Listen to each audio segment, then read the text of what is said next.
so far? Feels great. My first time being in Cincinnati, got here yesterday and got on the field today and got to move around. It was a little chilly, so I wasn't used to that, but it was a great experience just getting out there, moving around, getting coached up. So yeah, it was super fun. What are the first couple things that you're focusing on in these first couple days? Yeah, diving in the playbook. Just kind of learning a whole new defense, different from what we did at Clemson. Some similarities, but just a whole new terminology. So just really just trying to dive into the playbook and pick up on their verbiage and try to get on the field. So just been trying to dive in the playbook. What was it like signing your contract yesterday? Oh my gosh, it was probably the second most surreal moment of my life. Number one, I would say is getting that call on draft day, but yesterday was special and a moment that I'll probably never forget the rest of my life. And I immediately called my parents after and filled them in. But it was a super special moment. So I'm ready to get to work now.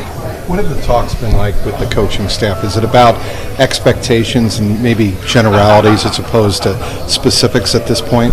Yeah, I mean, they told me that they have a good plan for me and a lot of expectation for me. Like they don't want me to come in and take a backseat to anybody. They want me to come in and be who I am from day one, and that's what I plan to do. So I'm just trying to come in here and show my value and create value for myself and just get coached up from the older guys, from the veterans, and get coached up from the coaches. So just trying to show them who Barrett Carter is.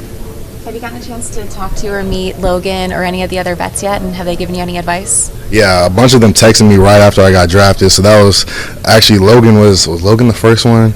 Logan was the first one to text me, so I was like, whoa, because I grew up playing with Logan on Madden and all this stuff, so it was super cool to see that text on my phone, and he just let me know that anything I ever need, I can always reach out to him, and some other guys reached out.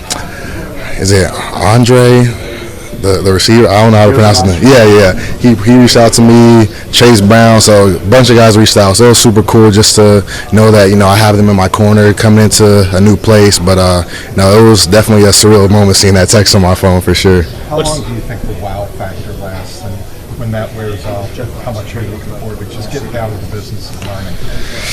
I would say it wore off pretty quick. I stepped into this building. I'm super excited to say the least. But I stepped into this building ramped up. I'm like, okay, it's just time to go. But then I had to just get back to square one and just put my learning hat on and just be a sponge and just absorb everything I can. Like I said, talking to the veterans, trying to learn, see what I can do to improve my game, and get on the field as fast as possible. So I mean, I would say I was a little ramped up just walking in the building, but I